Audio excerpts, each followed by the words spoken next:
Okay. You're running for the governor of the state of New Jersey, is that right? Yes, I'm running for governor as the Green Party candidate on a platform called The Last or First. The last or first, and the first or last, I imagine? Yep. They got to be both. Yep. They got to be both. They got to be both. Now, what can you offer to the residents of the state of New Jersey? So what I can offer is that, first of all, I'm somebody who spent 16 years building affordable housing, housing for homeless veterans, housing for youth aging out of foster care, housing for chronically homeless, mentally ill adults, housing for asylees and refugees. And I've learned something about New Jersey and why it's so near impossible to afford to live here. So my commitment is to housing for those who are poor. And so that's the focus. And it's also a commitment to fight against the laws that wealthy politicians want in place. When I see MX3, when I see riverfront redevelopment quickly rushing through the process within a city, and yet I know that the city has dragged its feet on doing right by housing for folks in poor communities, it really bothers me. So slow it down on this fast, high-end development stuff so that folks in Newark are really treated right through the process. If I talk to Phil Murphy today, and his platform almost sound the same, what makes you different? The difference between first, too, for the audience, introduce yourself because you need to do that. My name is Seth Kaper-Dale, and the difference between Phil Murphy's platform and mine, first of all, is that I'm someone who has lived with the people, served the people. I've not been someone shaped and framed by Wall Street. So that's the first thing. And the second thing I would say is that when I do something like approach job creation, like Murphy has made as his big platform, I don't start with six-figure jobs that are all within the Silicon Valley sector. Instead, I say, let's have a diversified economy that meets the skill set of the people that live in Newark before you go coming up with zoning laws and jobs that only serve the wealthy who don't live here already. Okay. Let me ask you this right here. How is your party going to be accepted? What's the momentum of your party versus Democratic or Republican? We've heard of the Green Party, but we have not seen candidates in office. Right. I think that we are benefiting big time from the complete disillusionment with the two-party duopoly. Last time there was a governor's race, only 39% of the voters who were registered came out to vote, and they chose Chris Christie. We read recently that 57% of the voters in New Jersey are saying they don't want to vote for either Democrat or Republican. So we're going for those 57% because in the year of Bernie Sanders, we know what a real progressive looks like, and we know that a billionaire from Wall Street is not Bernie Sanders. It's more like John Corzine 2.0, and we don't have time for that kind of 2.0 stuff anymore. Just like we don't have time for Chris Christie 2.0. Let me ask you this right here. When will you guys get together so close to the end of the race? I believe it's the first Tuesday in November. Okay. When will you guys get together and have a debate?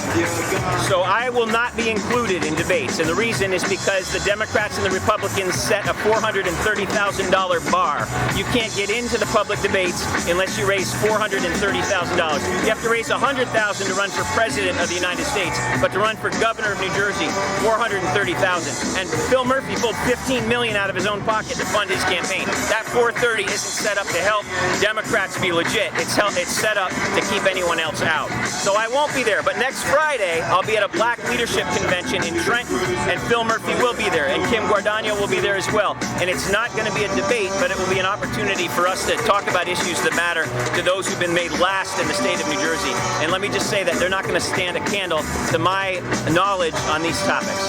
Next Friday, meaning Friday coming? The 28th or 9th. 29th, yeah. And this is Lisa Durden, my Lieutenant Governor candidate. Photobomb. More than photobomb. Say a word about who you are. Well, no, I was just listening because every time I listen to Seth, I learn. Because I didn't come into this campaign as a politician. I'm not a career politician. I was born and raised in Newark, New Jersey at Martland Hospital, which is no longer there. It's a Stanley S. Bergen building. I'm just a little girl, black girl from Newark that did a good thing. I went to college, and when I graduated, I became a media professional. And when I taught at Essex County College, and I taught media, I taught public speaking, and I used all of those skill sets in the classroom. The school thought it was a bad thing when I did it outside the classroom by talking about the right for Black Lives Matter to be able to assemble in a safe space. So they didn't like my voice outside that building, so they fired me. And I felt that the firing was actually a public lynching, right? That's right. Because when you lynch someone publicly, everyone's there watching. That's right. See what we did to this girl? Yeah. If you do the same thing, it's going to happen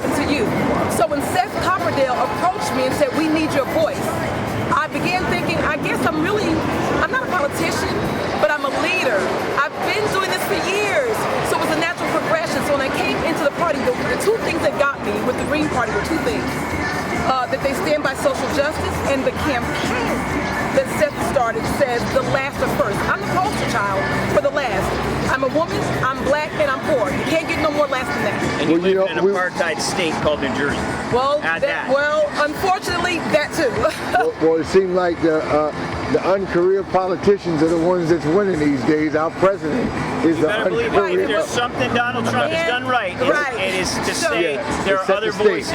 Right. He set the stage. What's also interesting that Seth didn't bring up is there's a recent legislation that Christie passed to screw us for Election Day, November 7th.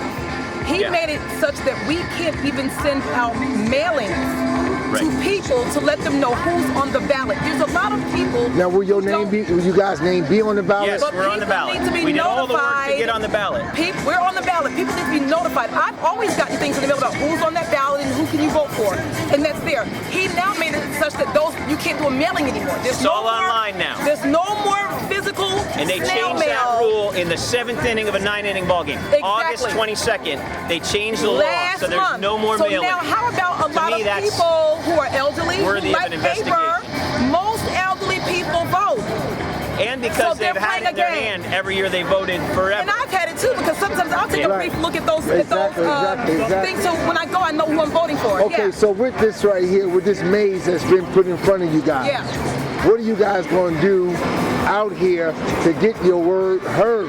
What are you going to do now? So we've been at about 230 events in the last 300 days, and we spend most of our time with supportive housing advocates, most of our time with folks who've been incarcerated. We spend our time at basketball courts in Patterson. We're in Camden, walking the streets and talking with folks about their historic school that's getting torn down so that somebody's for-profit ventures can take over. We've been working every angle of the last or first to let people know that we're not kidding, that this is really what we stand for. And we've been taking accurate shots at those who don't live by the last or first agenda, which is most politicians in the state of New Jersey. But we have, and unfortunately, because like Seth said, we're not going to be invited to the major debates, we need to have boots on the ground. Exactly. We have boots on the ground. I can't tell you what to do. I know. We need boots on the ground. We need to be out there grassroots physically. The young lady said earlier, there are no politicians out here, and I raised my hand and said, we're out here. She said, okay, great. So they're never here. And she said offline that even when they come around, it's only during election time and then they disappear. I said, oh, that's true. You're going to run into me everywhere on the campaign trail and off the campaign trail. So that's what we're doing. Seth didn't brag about himself, but I think he talked about a lot of things he's been doing in terms of, he's been doing that as a pastor anyway. This is just in our steps. And what church do you pastor? I'm the pastor of the Reformed Church of Highland Park with my wife, Stephanie. Okay. We've done a lot with immigration in particular. We had sanctuary for an entire year that managed to keep 9 families together that the federal government from this 970 Broad Street were trying to deport. So we've been fighting hard for justice for a long time. And in terms of housing, I was born and raised in New York. My parents were from the South. They had no money. What part of the South were you from? Atlanta, Georgia. They landed there later on. My grandmother was actually like Medea. That's a real person. She was trying to shoot this white man one time for beating her son for stealing a pig. And he didn't steal the pig. This white man beat my grandmother's son. You don't touch May Patman's kids. May Patman went in the house and pulled that gun out. And she started marching. They were sharecroppers. She started marching down the land and was getting to shoot that white man. Her husband had to run and grab her, and they had to get out of Dodge. And that's how they ended up in Atlanta. They were in August. You know how old school didn't play. So I was born and raised here. So I am a landlord. I know exactly what happens. I've been on both sides. I've been disenfranchised by high rents. My mother and father had 5 kids and no money. We were on Runyon Street. We were on Columbia Avenue. We were on Hawthorne Avenue. We were on Goodwin Avenue. We've lived on South 10th Street. We've been all over Newark living because we couldn't afford it to keep moving. What happens when you can't afford a place to live consistently? You keep moving. You got to change schools. Well, what is it that the people say now that what you guys are talking about may be good, but at the same time, with these new high rises, with these new jobs, new businesses that's coming to New Jersey, it is offering jobs. Except it's not offering the right jobs. It's what we found right in New Jersey right now. There's a tremendous number of new jobs that have come in the last decade, but the vast majority of new jobs have not gone to people who live in the city of Newark. So you drive up the number of people who live here, you drive up the congestion, and you end up driving up job opportunities for people who are going to keep commuting in here mainly, or for rich people who are now going to be able to live here as well. So I really think this is going to play, if it passes tonight, straight into Phil Murphy's playbook. It'll be a wealthy governor who gets into a position where he can push his Silicon Valley of the East here in Newark with new zoning laws that have been pushed by a machine Democrat here in the City Hall, who's going to make sure that the pathway is easy for Phil Murphy's platform to play out. And I think that needs to be stopped. Well, first of all, you can't ask people to give someone a job and pay them a living wage if they're not trained. You need to, so they don't want to train them. I developed the curriculum that I taught at Essex County College Training Inc. back when they were building Hotel Indigo in the Marriott. I did the training for all of those employees that got hired at Marriott and Hotel Indigo because I was the facilitator that developed the curriculum. If you don't train individuals, right, to learn how to do things like Microsoft Office, to be able to be technically savvy, then they can make the excuse that they are not qualified for the job. So let's talk about those Norkers who might be disenfranchised academically in terms of those skill sets. Sure. They need to provide training and then help them find the job. There were many people, and I'm going to be frank with you, that went through that training program that was at Training Inc., and I was the professor there teaching customer service, or rather the facilitator, and it took them 2 years to get their job at Hotel Indigo. Wow. And I trained them in customer service. Really? So this is the issue. It's not just the buildings coming here, these businesses coming here. You have to make sure the population is trained, because they can make the excuse they don't have the training for those upper management jobs. They don't have the skill sets for that. That resume needs to pop. It's not popping. Right. That's what they need. Money needs to be sunk into the residents getting the training, and real training, not that piece of crap that they talk about. Okay. We need real training and bring in skill sets so they can actually get a great job. So if you two is elected, you're going to make sure that you're going to put people, you're going to have them trained for these good jobs that's coming that's here and everything. So that here's no the thing. excuse. I believe that the way for a governor to have a job plan isn't to tell the state this is what the job plan is going to be. I think it's to make it easier for the creative matrix of jobs to come into a place. So the way we plan to do that, one, is by pushing for New Jersey single-payer Medicare for all. One of the reasons why employers of all fields don't want to come to New Jersey is because of the outrageous cost of health insurance. Sure. New Jersey single-payer Medicare for all would put employers' contribution at 6% instead of the average of 13 to 16% that most employers are paying right now. So employers would be encouraged to come to New Jersey, not just from the Silicon Valley field, but from all fields. Sure. And so that would be something that would help more New Jersey residents who are here now. We don't want to suddenly say, let's make all New Jersey residents Silicon Valley types. That's not what everybody wants to be in the world. There's something to be said about job diversity. So I think a governor should be creating the atmosphere for the beautifully eclectic possibilities of the people of New Jersey to flourish, the people of Newark to flourish. So all of this redevelopment zoning stuff that's going to push things in a singular direction sounds like it's coming from a governor who says, I've got your back. But I don't want that guy's vision of what I need behind my back or in front of my face. I think together we come up with ideas, and anything that makes the collective be more eclectic and more successful is going to move us in the right direction. And then I think it's important to encourage small businesses. You keep bringing big businesses here, which is great, but what about the small businesses getting the tax breaks? A lot of these gigantic businesses, Prudential still owes the taxes to the city. They had tax abatements, they still owe money to Newark.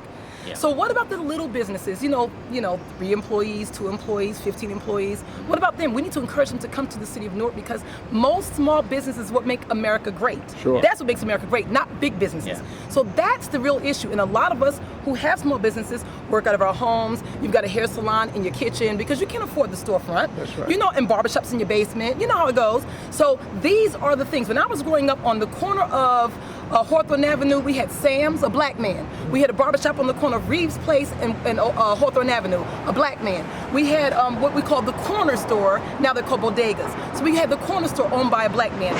We still have a few bodegas owned by Latinos. So we have a lot of those things that could be happening more, but they're pushing those little guys out. Look down the street, the health food store, George? Yes. I'm surprised George is still there. Look at all that they're building around George. I'm scared that one day George will be gone, because everything's your Hotel Indigo, you got a lot of those restaurants. I'm like, George is still here? I'm thinking one day he won't be there. I like a nice, good sandwich from George. That's right. He's a small business owner that sells healthy sandwiches and supplements. Small businessman, he's been for over, I guess, 30, 40 years. He's been here a long time. So that's what I'm afraid of. I'm afraid if they're not going to be encouraging small businesses, that's where Newark needs a lot more strength. Okay, as we wrap this, And the state of New Thank Jersey you in so general. much for covering this. as we wrap this interview up, how, if someone want to reach out and talk to you, how will they reach you? CopperdaleForGovernor.com is the best way to get all information. Kaper-Dale, K-A-P-E-R-D-A-L-E-F-O-R, governor.com. And they can also call if they want. Our phone number is 1-866-SKD-4GOV. And you'll learn everything about the Copperdale Dirt In I campaign. appreciate there. it. All right. Yeah, we appreciate the conversation. All right. It was Thank great. you. Thank you for meeting us. Yeah. Yes, Take care. fair cover. It's hard to imagine